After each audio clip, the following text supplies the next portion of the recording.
We will now discuss another passage where there are many questions testing you for the inferential level of meaning. So, this is a passage from chapter 12, Comprehensive Test, RC Passage 3, the viability of the multinational corporate system.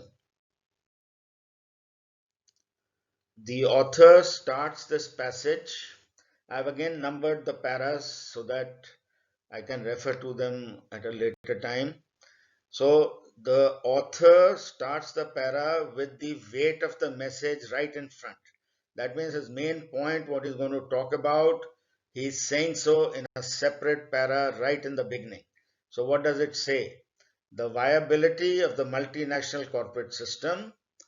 That means this is the international capitalistic system, the global capitalistic system within the WTO regime that is, let's say, presently functional in the world around us, that the viability of this system depends upon the degree to which people will tolerate the unevenness it creates. Now, does this make any sense? Does it give you any direction? Does it give you something to anticipate as to what he's going to talk about? That means this capitalistic system is viable only if it does not create too much of an inequality. The unevenness, obviously, is the inequality between, let's say, developed, underdeveloped, developing nations, as well as within those nations between, let's say, the upper class, middle class, and the labor class, right? So, if those inequalities are extreme and people then cannot tolerate those inequalities, then this capitalistic international system will no longer be viable. So, this is the message with the very first sentence. Now, having said that, he then goes back into history. It is well to remember. That means he is telling you now, please recall. You've noted my point. Now, please recall the history, and then we'll come back to my point later. So, he's taking a digression, like flashback into history. So, it is well to remember that the new imperialism, now, new imperialism here refers to the colonial era, which was at its peak or at its, you know, not after the second industrial revolution, when the whole world was almost globalized and the British Empire was spread all over the world with sun not setting on the British Empire. So the colonial era, imperialism is all these colonial imperialist powers which colonized and ruled and exploited economically all the colonies, which began after 1847 in a in sorry 1870 in a spirit of capitalism triumphant, that capitalism has emerged as a triumphant force. So this is obviously to show all the high rates of production of goods and services through the second industrial revolution. So this era started with this great hope that capitalism has been triumphant and it will bring about a lot of good. But this soon became seriously troubled, and we know that 1914 to 1918 we had World War One. Then we had the Great Depression, 1929 and into the 30s, breakdown of the international economic system, which is again Great Depression created total breakdown in international trade. In Europe, fascism was rising, Nazism and fascism, and then war again. This is the Second World War. So this takes us to 1945.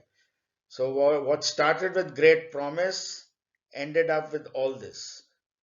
Rather than, so it started with the promise that there'll be free trade. Now, free trade benefits everyone. Pax Britannica. Now, peace under the British Empire. The old phrase used to be Pax Romana. So it was said that under the Roman Empire, which was widespread, peace was maintained because there was one power controlling everybody. So peace under the British Empire and material improvement and prosperity for all, the colonizers as well as the colonies. So the colonial era started that way with capitalism in its real form in the Industrial Revolution in the West having taken root. It came with all this promise, but it failed, right? Why did it fail?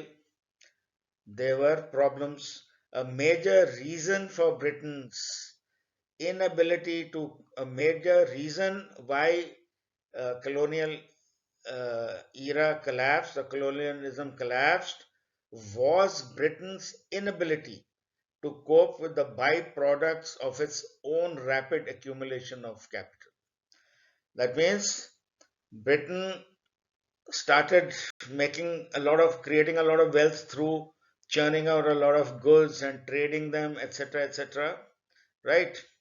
And Britain couldn't cope with the byproducts of that. So, what were the byproducts? One of the byproducts was a class conscious labor force at home. So, the labor force working in the factories in Britain, now, though we are talking of the colonial era, but we are focusing on Britain as the biggest colonial power, and later, of course, we'll focus on India as the jewel in the British crown or the most important British colony. So we'll come to that in a while. But why did colonialism fail? Because Britain couldn't cope with these three things, which I'm going to again repeat for you. A class conscious labor force at home. So that was the first thing that it couldn't deal with. So what happened? Labor started becoming more demanding because the capitalists were exploiting them. So they demanded better uh, wages, better working hours, right? There was a labor movement which came about. Parallelly, because of communism, the Russian Revolution in Russia, Karl Marx's thinking all had influenced. So communist thinking had influenced the labor force all over the world. So Britain's labor force also was influenced and they had become class conscious. So they demanded their rights from their mill owners, from the capitalists. Second thing they couldn't cope with was a middle class in the hinterland. Now, what is this? A middle class in the colonies. The hinterland of the British Empire are the widespread colonies. So let's take India as a colony. What was the middle class in India? All the intelligentsia, all the political forces of Congress and others who were saying quit India because now we've had enough. So they could cope with, in a way, the intelligentsia and the well-to-do people and the corporate like the Tatas, Birlas, all that formed the middle class of India, which was a powerful force to oppose the British hegemony and oppose their laws and ask them to quit India, right? So Britain couldn't cope with, in a way, the independent movements which were initiated by the middle class in the colonies. So that was the second problem. First problem was their own labor force at home was giving them problems, right? They were asking for higher wages, so profits were cutting. They had to cut down profits. The colonies, independent movements had started in colonies. All the intelligentsia, the rich, the native capitalists, the Tatas, the Birlas, all of them joined forces to ask the British to leave. And rival centers of capital on the continent and in America. So, parallelly, capitalism was going in, all countries were developing, Germany, France, and USA, and they were becoming rivals in trade. So their Britain's share of trade was reducing.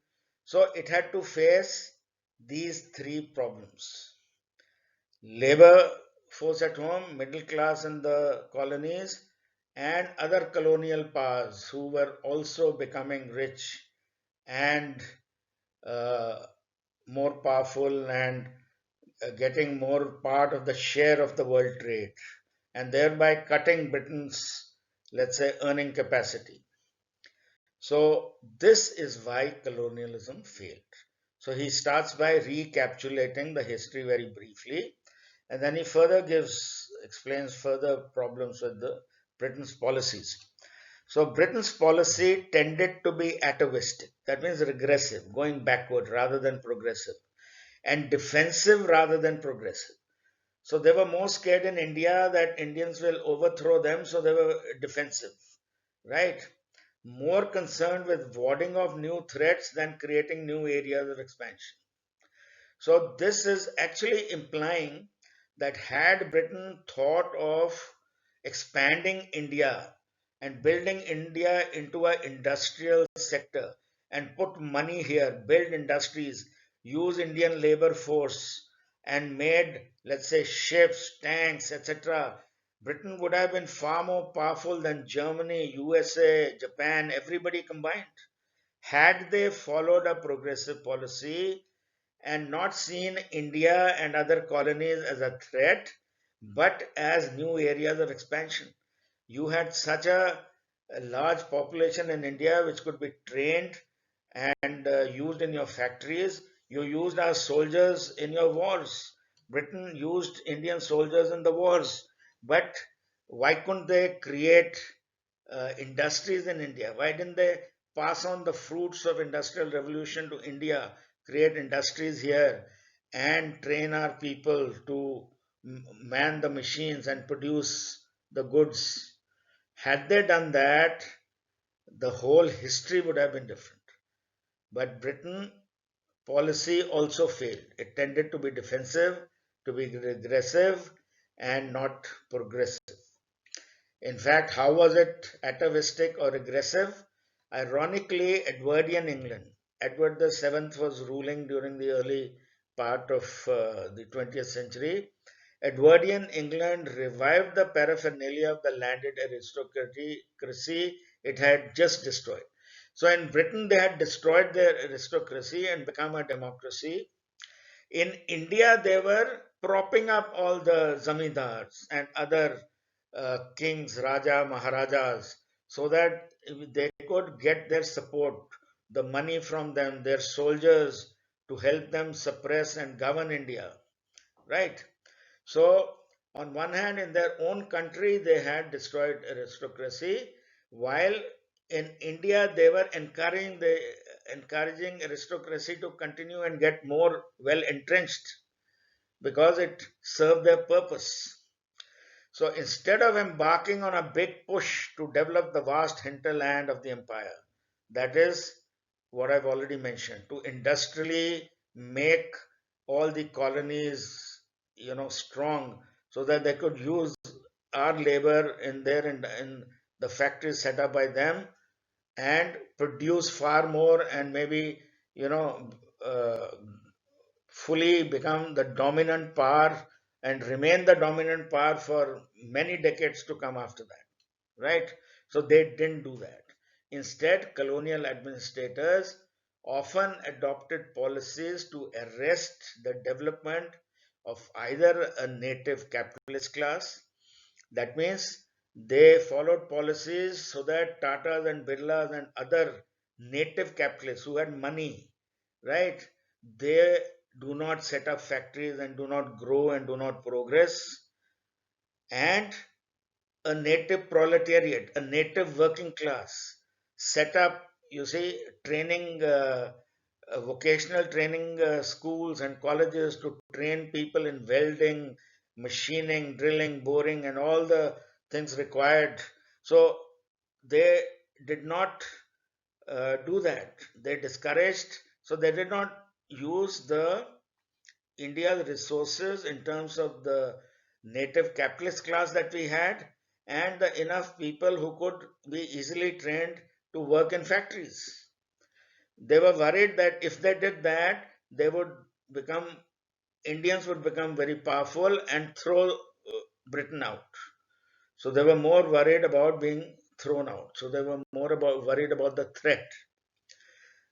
So as time went on, the center of colonialism was Britain, right?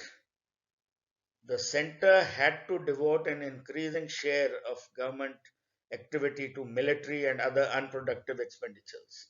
So just to govern India, all the money they earned, they used in the military and just administrating India.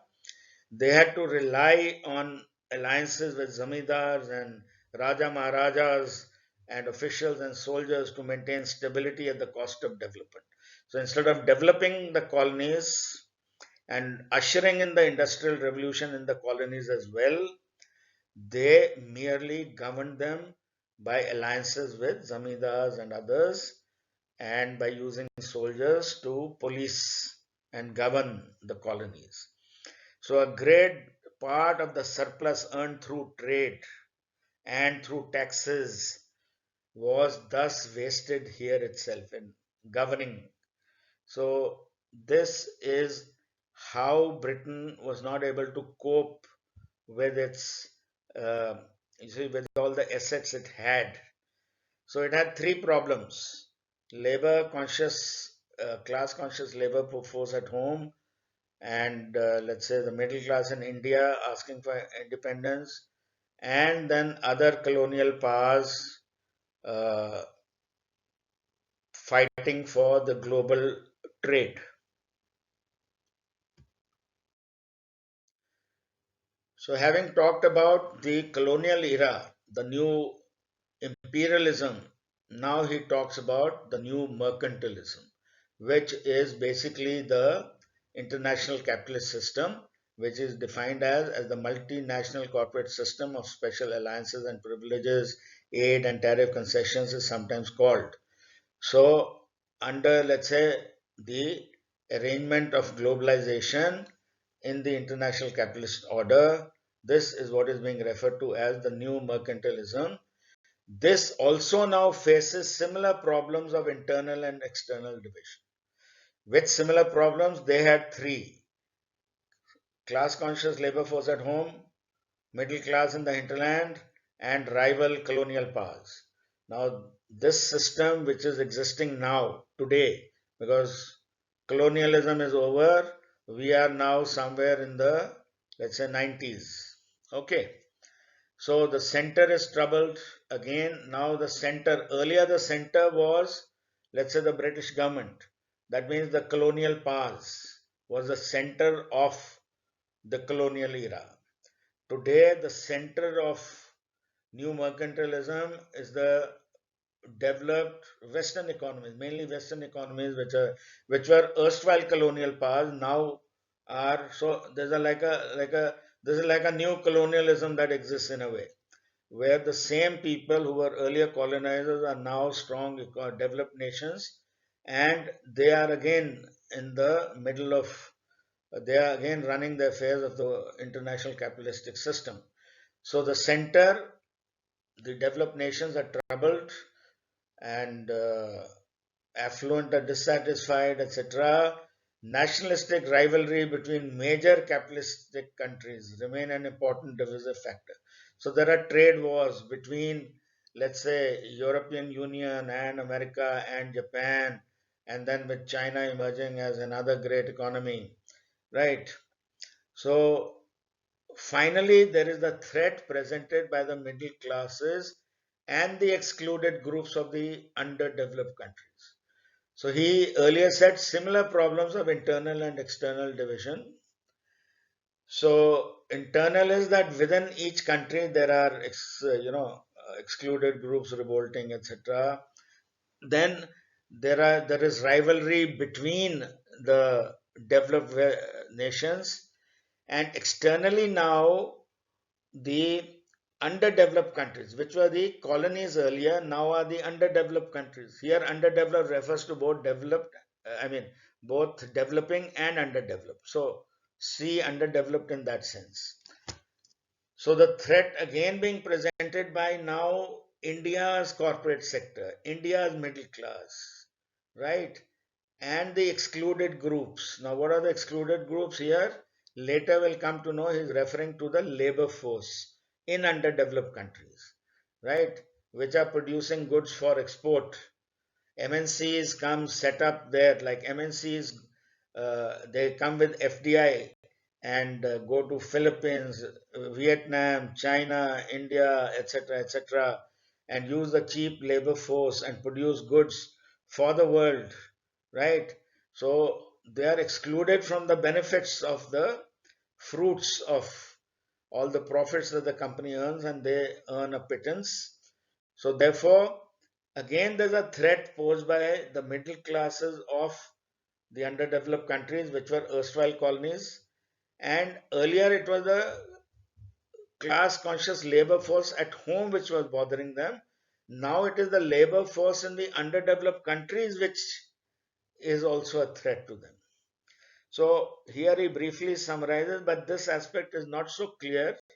It will become clear as we go further.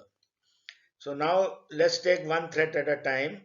He first focuses on the middle classes. Now, what happens to the middle classes? So, the national middle classes in the underdeveloped countries came to power when the center weakened but could not. So, center weakened in the sense the colonial powers weakened, India and other nations acquired independence, and the nationalist middle classes became politician, intelligentsia, corporate sector, PSUs, and everything. And India became an independent nation, and the national middle classes were running it. And they then tried to become powerful. They tried to develop and become economically what in the colonial Raj they had missed out. They tried to get some benefits of the Industrial Revolution and were setting up big PSUs, etc.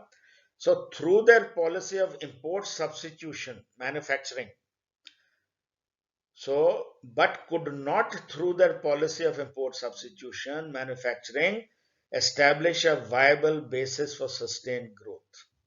So, you're all aware that India started with a mixed economy with some economic control from the center, and a little bit given to the private sector. Nehru was a great believer in setting up PSUs. Aim was that we've been dependent on others too much. We have to become self-reliant. So the whole thing was on self-reliance. That means anything we import, we have to stop importing and make it in a country. So import substitution manufacturing. That's what it means.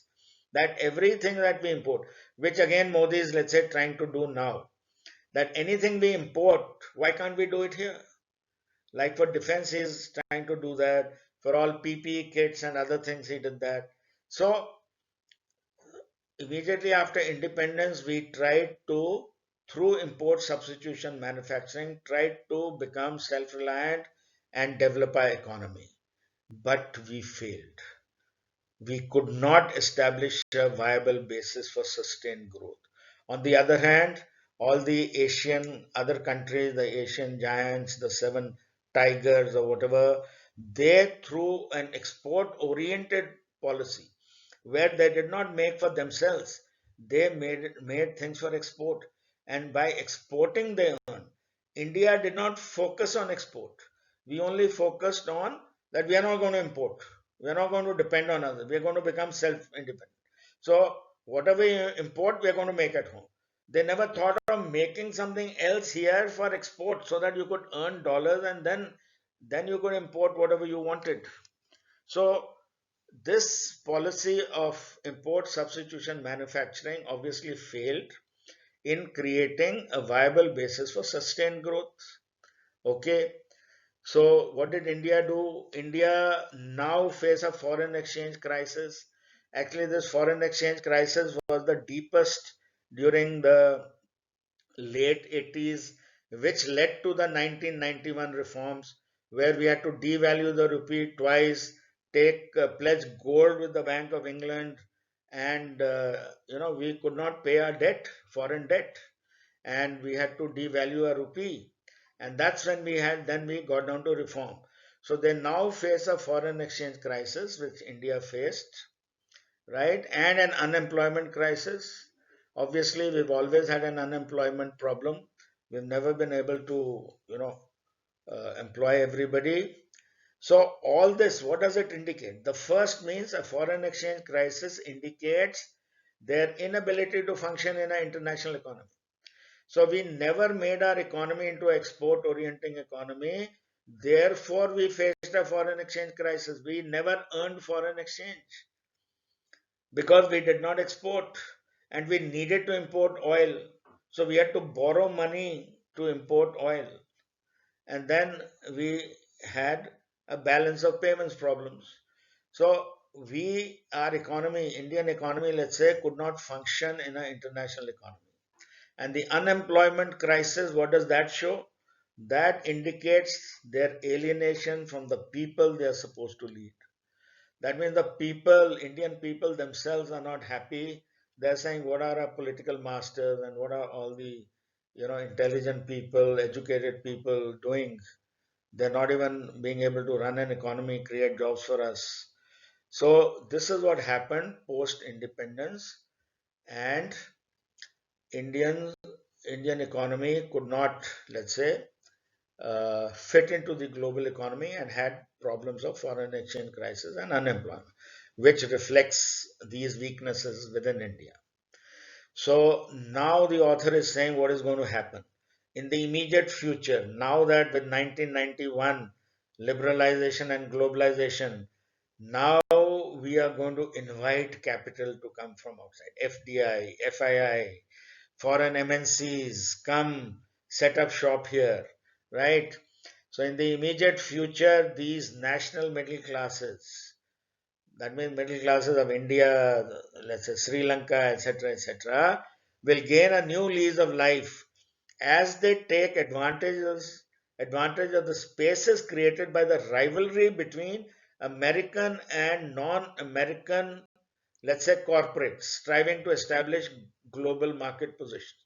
So once you open FDI and FII and etc., all MNCs will try to come to the underdeveloped nations because there they know there is unemployment. You'll get cheap labor, so they'll like to establish bases there so that from there they can use them for exporting and capture the global market, right? So once you're opening up in this globalization, this is what's going to happen. So let's see, the native capitalists will again become the champions. So earlier, the native capitalists were the champions of the fight for the independence movement against the British. Now, these native capitalists will again become the champions of national independence as they bargain with MNCs. So they will say, okay, uh, 70-30 or whatever FDI, and we will have a say in it. Management decision will be ours. So they will negotiate with MNCs and get into contracts and arrangements so that they can also benefit through this and also create greater development and growth in the Indian economy. So the native capitalists now will become again champions of national independence as they bargain with MNCs, right, to get a good bargain so that the Indians, we don't have money, so we need their money.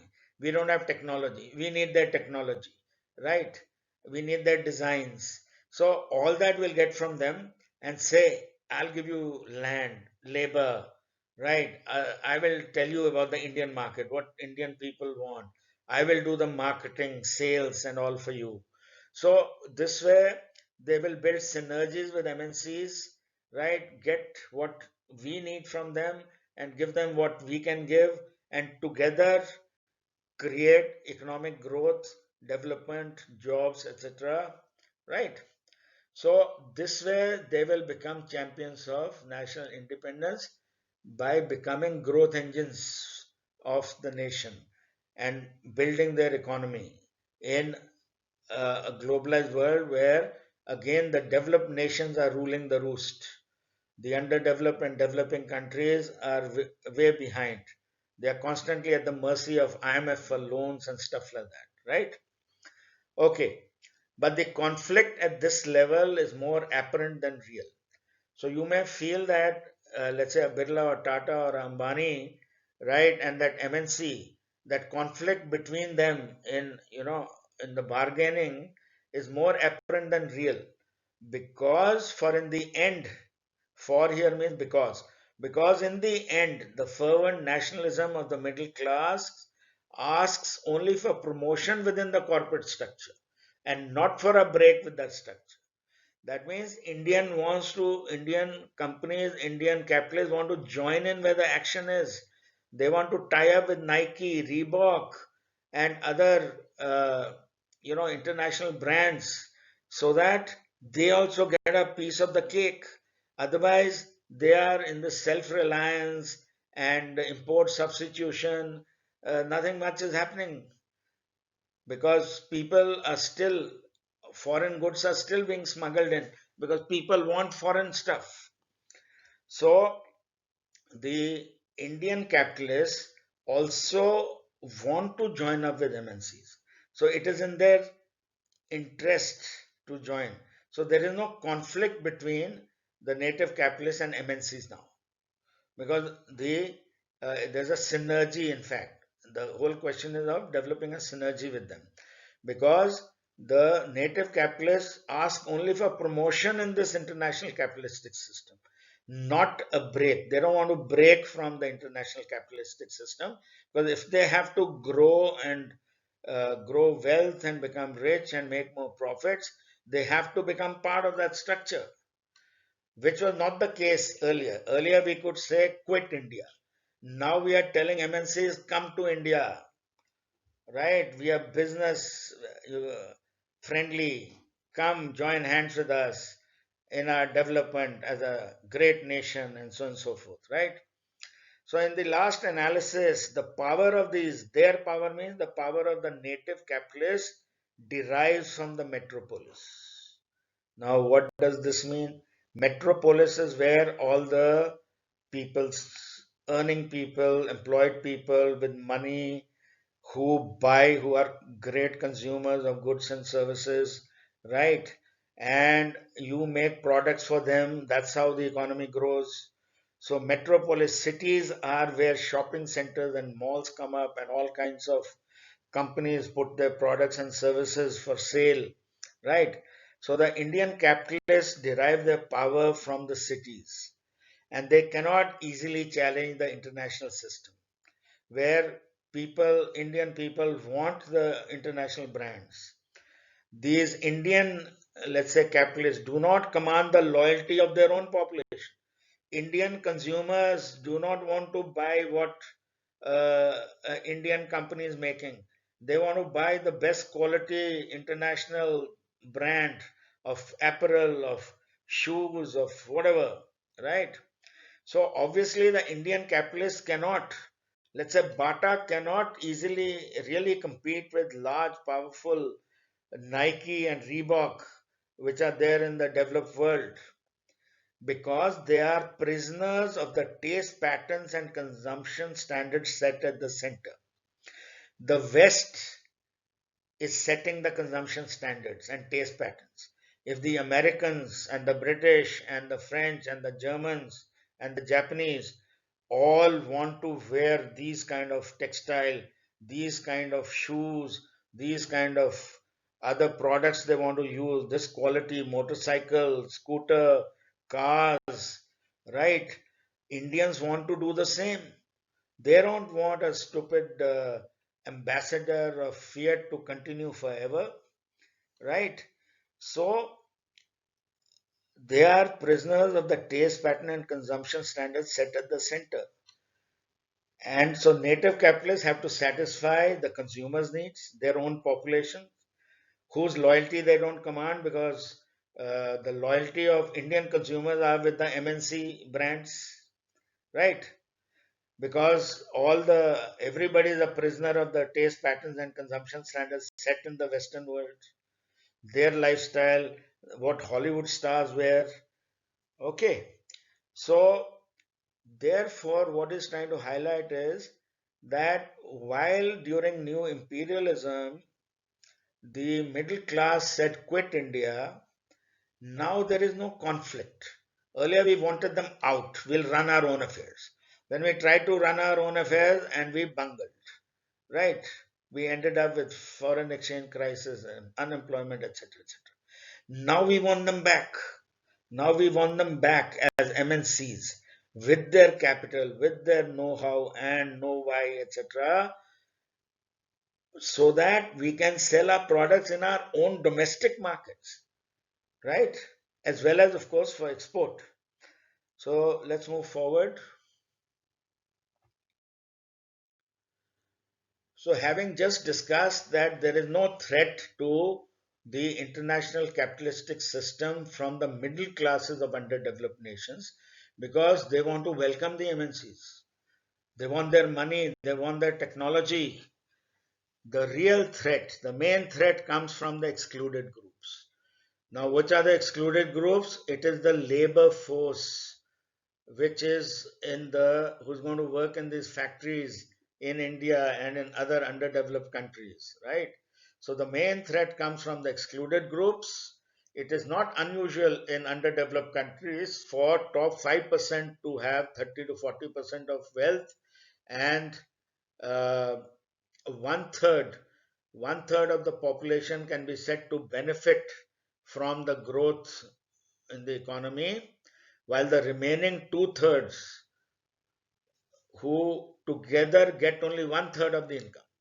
So two-thirds of the population of, let's say, underdeveloped country like India, they get only one-third of the income. So they are the poorer lot, right? They are outside the system. They don't feel they are inside getting the benefits. While our Indian capitalists are, of course, in it. They are making money, they are making profit, they are building wealth, but the others are outsiders. Not because they do not contribute to the economy, they contribute through the labor in the factories, but because they do not share in the benefits. They are given minimum wages, right? So that the profits are maximized by the capitalists. So they provide a source of cheap labor which helps keeps exports to the developed world at a low price. So let's say MNC comes to India, uses cheap labor. Let's say Maruti comes to India, uses our cheap labor, sells Maruti cars within the country as well as all over the world, right, at a low price. Now they are singing, they're getting large part of the global world trade, and the labor cost is so low, they can they can capture the markets by competitive pricing, etc. So they provide a source of cheap labor which helps keep exports to the developed world at a low price and which has financed the urban bias growth of recent years. So obviously that extra money that is coming, that is why all the growth is taking place in cities, because all this products and services that are coming are consumed by the consumers in the metropolis, in the cities. So this is what he's trying to say. That means the problems, the threats is not from the middle class but from the labor class. And this links back to the very first line. The viability of this international capitalistic system is dependent on, to what extent this labor force will tolerate the unevenness it creates. So when the labor force in India finds that they are being exploited, they will go on strikes, they will demand higher wages, they will start rioting, which is what happened in some Gurgaon factories, etc., right? So that is when this international capitalistic system will fail, when the labor force en bloc and mass reject this system where their cheap labor is being used and they are uh, only for their benefit, and these guys are getting nothing. So this is the real threat to the functioning of the international capitalistic system. which is dependent on the cheap labor in underdeveloped countries. So finally, he says, in fact, it is difficult to see how the system in most underdeveloped countries would survive without cheap labor. So if there's no cheap labor, things will be costly, MNCs will not come, they will then make the products in their own countries where labor is expensive. So if labor is expensive in India, why should they come here, right? If we remove labor, let's say we divert labor to public works. Let's say government says uh, labor is being exploited by capital. Let me come up with products, highways, build highways, do this, do that, right? And remove all the labor. What would happen? Then there'll be shortage of labor. So that would raise consumption cost to capitalists and professional elites. So the Indian corporates and the MNCs who are here, they won't be able to run their factories because their costs will go up. So this is essentially what has been said in the passage. So let us briefly recapitulate that the viability of the international capitalistic system should not create extreme inequalities, because if it goes beyond the tolerance level of the excluded groups, which are the laborers in the underdeveloped countries, then it will collapse because it's dependent on that. So your last para links with the first para and in a way sums up. Second para is going back into history about how colonial times, and then coming after colonial times to the decolonialized world and now globalized world, where the world is ruled by MNCs. So he is comparing the two situations and bringing out the problems today, that where does the main threat come from. So with this, let's start with the questions. The first question is of course a simple one, where unrelated to the main theme of the topic. So I've retained the numbers of the questions as per the chapter of the book. So 21, which of the following is nearly opposite in meaning to the word proletariat as used in the context? So they talked about native proletariat. Proletariat is the working class. So these terms, proletariat and the bourgeoisie. Bourgeoisie is the middle class, the land owning, the factory owning, the rich, wealthy capitalists are the bourgeoisie. So opposite of proletariat is obviously bourgeoisie. Hoi polloi is in fact the common man. The other choices don't fit in. Let's move on. Okay, question 22. According to the author, the British policy during the colonial time period tended to be defensive. Why? Obviously, they were worried about threats. They didn't want to develop native capitalists and native proletariat, all that if you recall. Now, let us see what this says. So, it was unable to deal with the fallouts of the sharp increase in capital. Okay, this is part of what was said, but this is not why it was defensive. In fact, its inability is its defensiveness was a problem. Its cumulative capital had undesirable side effects, so there's also general statements. Its policies favored developing the vast hinterland. No, it did not. In fact, it prevented the growth of a setup which could have been capitalistic in nature. So had the policies been progressive rather than defensive and atavistic, then the world would have been a different world. But because they were defensive, they were scared that if we set up industry here, if Tatas and Birlas become rich and strong, right, and they have a labor force, all that power of wealth and other things will be able to throw the British out far more easily. So that is why they did not want India to become economically powerful or develop faster. They just wanted to use our natural resources and keep us poor as long as they could, and just take advantage of our whatever they needed from here for their factories to run in Britain. So obviously the answer is 4. from the lines that I've just quoted. What outcomes would the author consider likely had Britain's policy been progressive rather than atavistic and defensive? This is a counter question of history. Now, people ask that suppose they had done the other way, which he mentions in the beginning, the second para, that instead of going in with a big push to develop the hinterland, that means to industrially develop the colonies. So, suppose they had done that, what would have happened? An industrial revolution in India would have happened. That would have helped Britain because it would have increased trade, right? And Britain obviously would have got their share, right? The rise in a capitalistic class and a proletariat in British colonies, including India, followed by independence struggles. Now, independence, why would I want independence struggle when Britain is such a good friend and, you know, so B somehow doesn't fit in. Let's see further. A rise of middle classes in the vast hinterland of the empire, which could ask only for promotion within the corporate structure.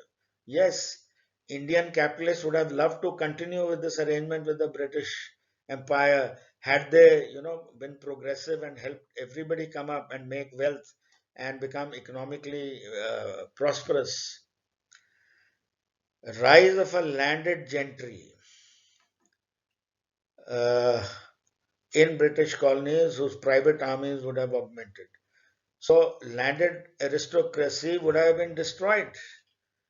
That wouldn't have risen if India had become, industrialized.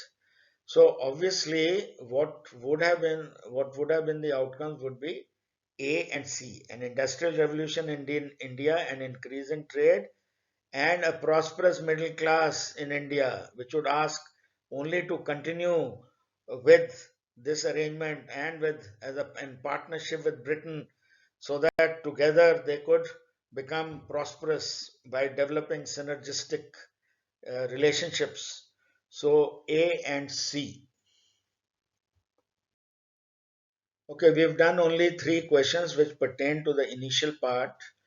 Before doing the other questions, let's again recapitulate in a tabular form what the passage has said.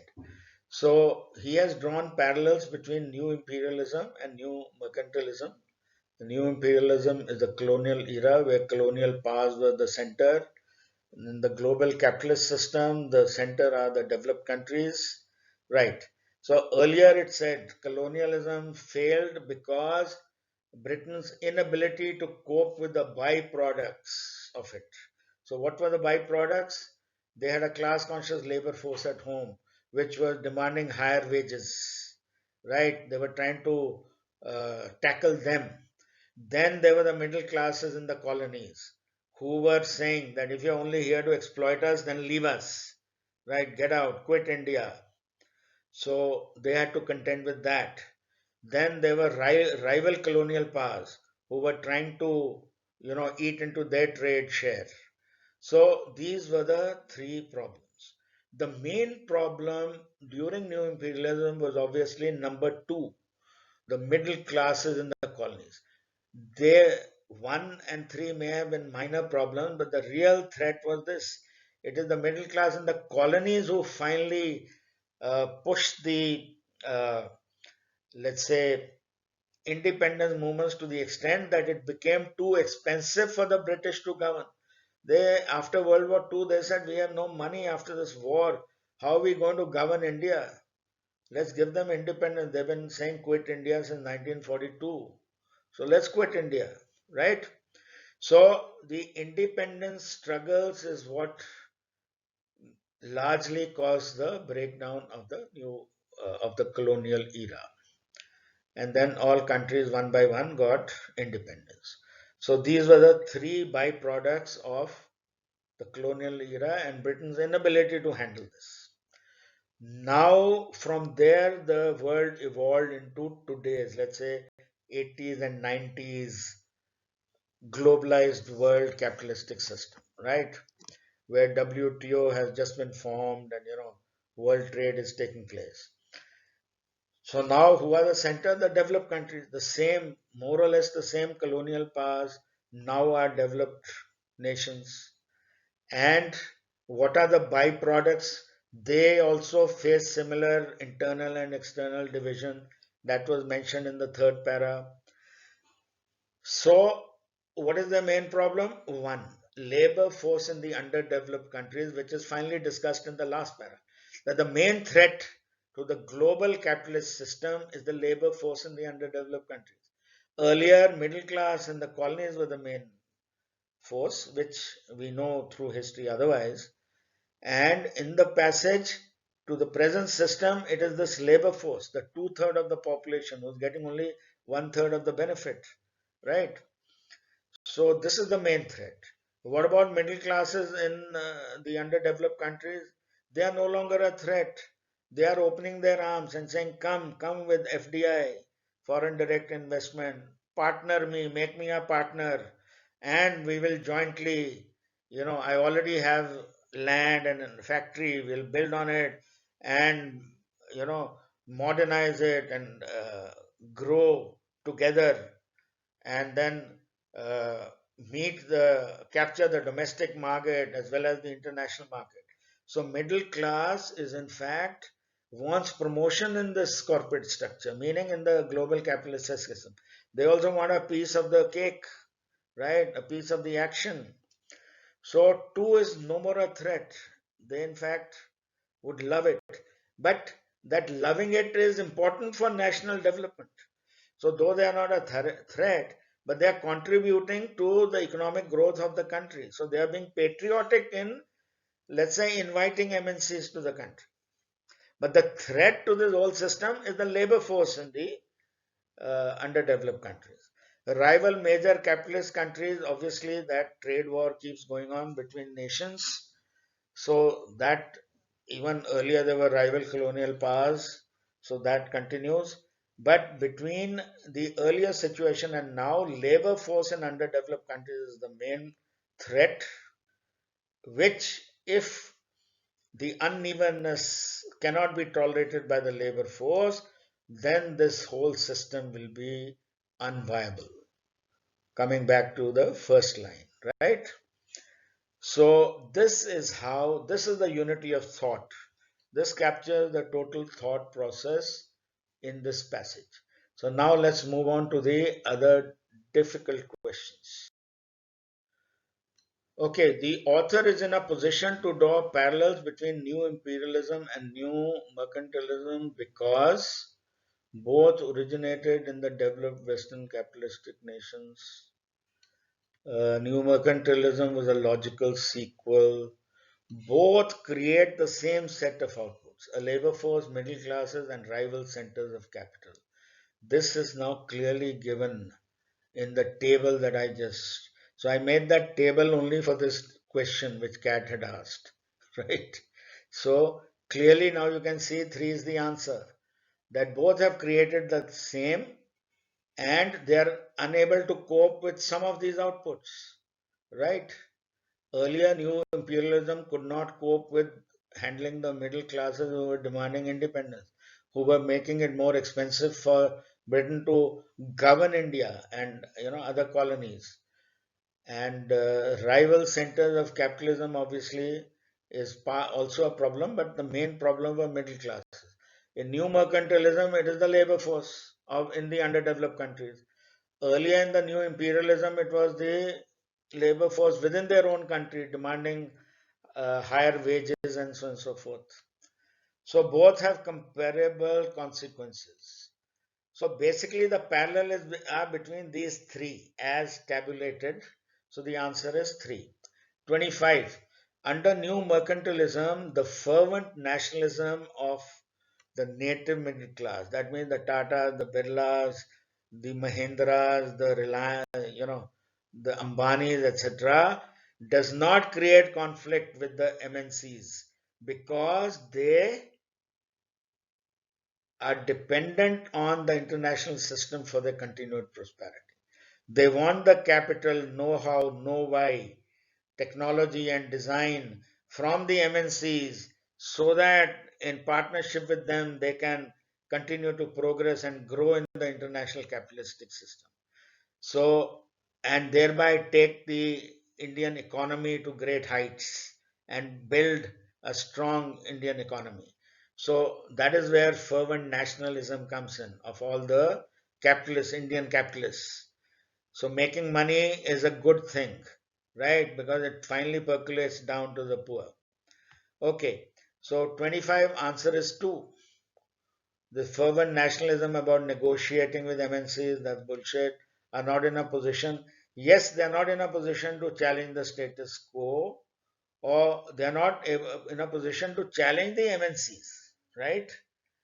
And let's say come up with better products than the what the MNCs are giving, and thereby compete with them in the international market. So that is what is said.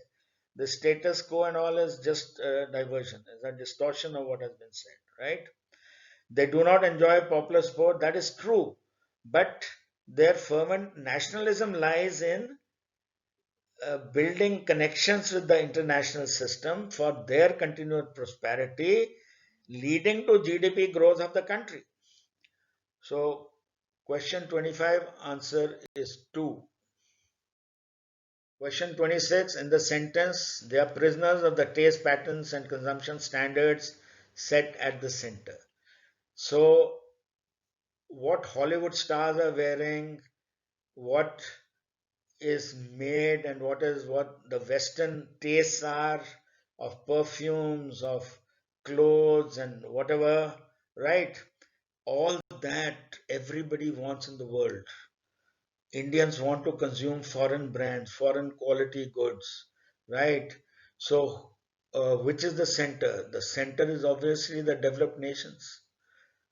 It is the taste patterns, consumption standards set in the developed nations that we are the prisoners of as consumers in the, let's say, underdeveloped world. So, answer is 4. 27, beyond what point, according to the author, is the multinational corporate system unviable? So, from the very first line, that viability rests on this, and last para says labor force. The labor force of the underdeveloped countries, if they rebel, then you had it because you're too dependent on them. So, let's see. So, option 2, when the masses refuse to accept the social inequities in underdeveloped countries and start demanding wage hikes. So, when they rebel, the cheap labor rebels and wants higher wages, then the MNC system becomes unviable. Right. Question 28. Why, according to the author, could the middle classes in the underdeveloped countries not establish a viable growth? Because they concentrated on only becoming self reliant, import substitution manufacturing. They never built world quality products for exports. So, therefore, they never built a capacity for earning foreign exchange. That is why they landed up with a foreign exchange crisis, right? And they could only cater for domestic demand. Had they made things for export, they could have got a far wider market the world over and therefore produce for the world demand. So that is why they could not make a viable basis for sustained growth because they did not, we did not, Indians did not become a exporting nation. So let's see where this aspect is given. 2. They pursued a policy of self reliance, that is, import substitution manufacturing, leading to heavy investment in the public sector and not building an export oriented economy to earn foreign exchange. So we just remained self reliant, tried to remain self reliant and tried to meet as many needs, but we needed so many things from outside. You don't have everything. We depended so much on petroleum. Crude petroleum was our biggest import item and the biggest curse. That's what led to our foreign exchange crisis. So, 2 is the answer I have discussed. So, I'm not going into other options.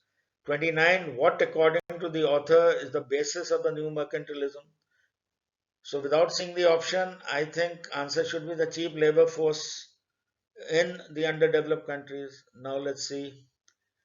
Yeah, 2 again. Use of underdeveloped countries as manufacturing basis for exports to the developed countries because of the cheap labor force available in the underdeveloped countries. So that is the basis. Once that fails, then new mercantilism will no longer be viable. 30. Which of the following will be a suitable title of the passage? Uh, Clearly, the whole issue is about viability and the threat to it by the labor force, the two-third population of underdeveloped countries, and hence the answer is 1. Now, this passage required a lot of understanding of background knowledge.